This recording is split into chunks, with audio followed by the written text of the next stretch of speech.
So this is just a update, I guess. I hadn't started recording this whole process at the beginning. I wish I had, but pretty much now I'm working on a Dodge diesel 12 valve. It's a 1985, 91 hybrid, I guess. The 85 gas truck came from south of me by about an hour and a half. It lived on a farm its whole life. The truck was owned by the original owner. I think his uncle or something bought it, but it never really drove on the highway. It was always a farm truck, just putting around on the farm. The thing was dirty, but honestly, no rust anywhere. That's why I got it. This is the red truck I'm talking about. So there's a red truck and a blue truck. The red truck's the 85, the blue truck is the 91 diesel. So the red truck had a lot of good parts on there. It had four-wheel drive. Obviously, some parts were not the same. The grill and tailgate and some of the interior bits. The driveline was sort of different, but honestly, all the body panels are basically the same. So I needed that for good patch panels. This is what I was thinking at this time. As time went on, I took this thing apart in my driveway and got it running temporarily on a bottle of gas with a water bottle, just basically hanging there. I sold that motor. It was a Dodge 318 to some guy. So basically, selling that motor, I made my money back on that red truck.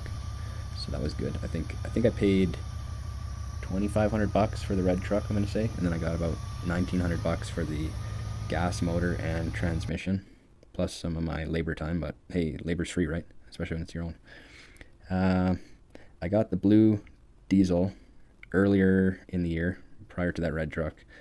Honestly, what caught my eye was the 12 valve. I always kind of wanted a 12 valve project. I don't know why. I'm not a huge diesel guy. I just like those motors. They seem simple and kind of, road farm tractor.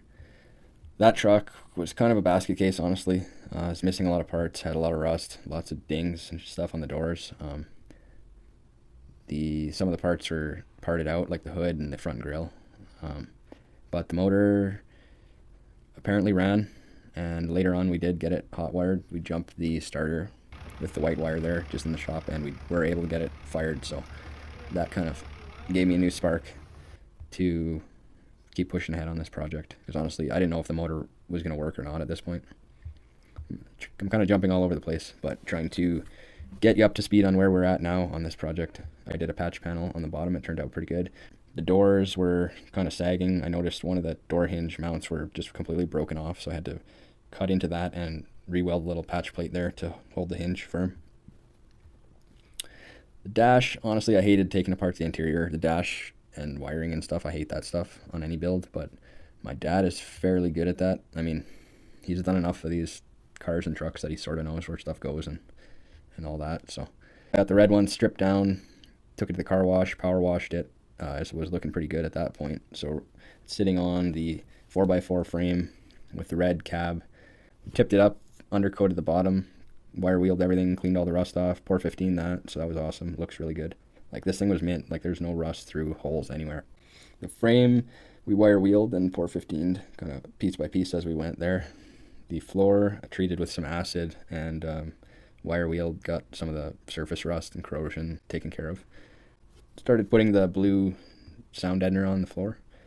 I just went with the Amazon cheap stuff. It was on sale. Seemed like it was going to be fine for what I'm doing here. This truck's not going to be perfect. It's just going to be a runaround type work truck fun thing.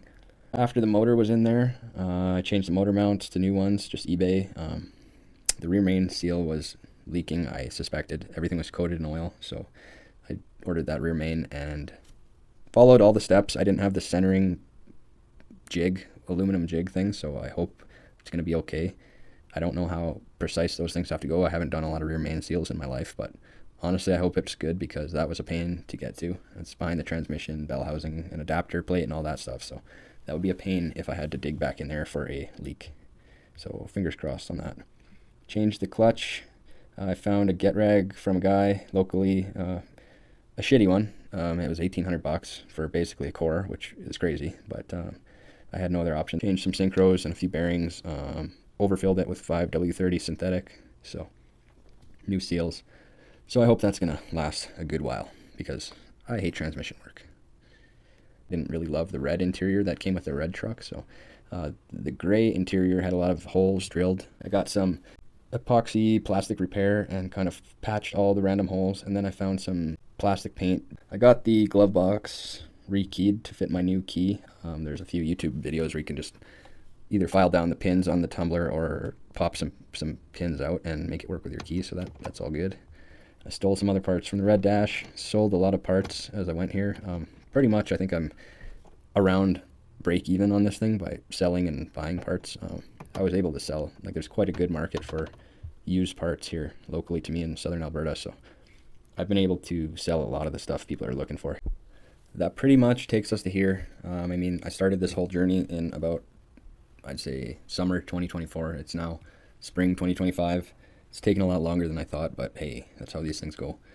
So the idea at this point is kind of get everything bolted together, even if it's not perfect paint and all that stuff.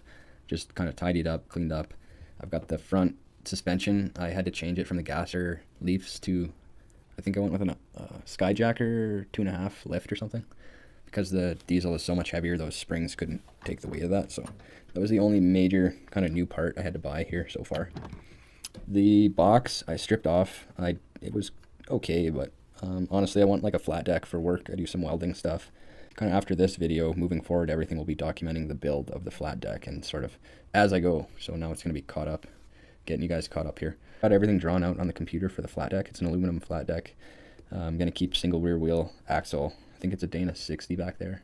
So for what I'm doing, like putting around, hauling some plywood or whatever, delivering stuff, it's going to be perfect. So I don't need anything super heavy duty. I drew up all the boxes. Like I want some work toolboxes on the side. So I got the fender, a toolbox behind the fender, a toolbox in front of the fender, and then like a big square box, toolbox I guess, that's going to house a Milwaukee pack-out drawer system. So I'm pretty pumped on that. I haven't really seen anything like that so far, so I'm kind of like just, looking at stuff on Pinterest and tweaking it a little bit.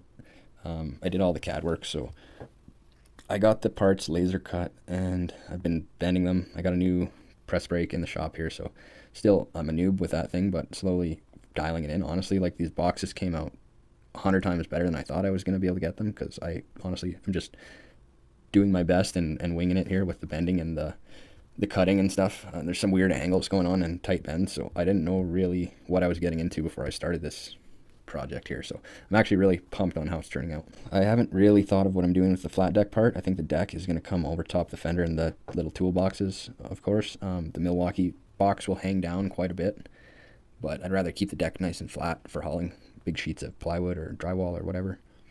And at this point I've got one of the boxes bent for each side, and the fender is bent. So next one I'm probably going to do is the rear of the fender box, behind the wheel box, and then after that one's done, because that's honestly more complicated, I will do the Milwaukee big square box that goes right behind the cab next. So that's my plan, and then I'll start kind of working up from there and building the deck on top of that. So that's a recap of kind of where we're at. I'd like to keep documenting this process because I think maybe there's some interest in this. Anyways, I like this stuff. I don't know if there's people out there that like this kind of stuff, but I see these trucks around everywhere, so I know they're popular. I don't know if a lot of guys are working on them, but I'll keep documenting this, and maybe let me know if I'm doing something wrong, or if you want to see a different angle of whatever, or some details of different stuff, let me know. And also, if you got any tips for me, let me know in the comments. All right, guys, see ya.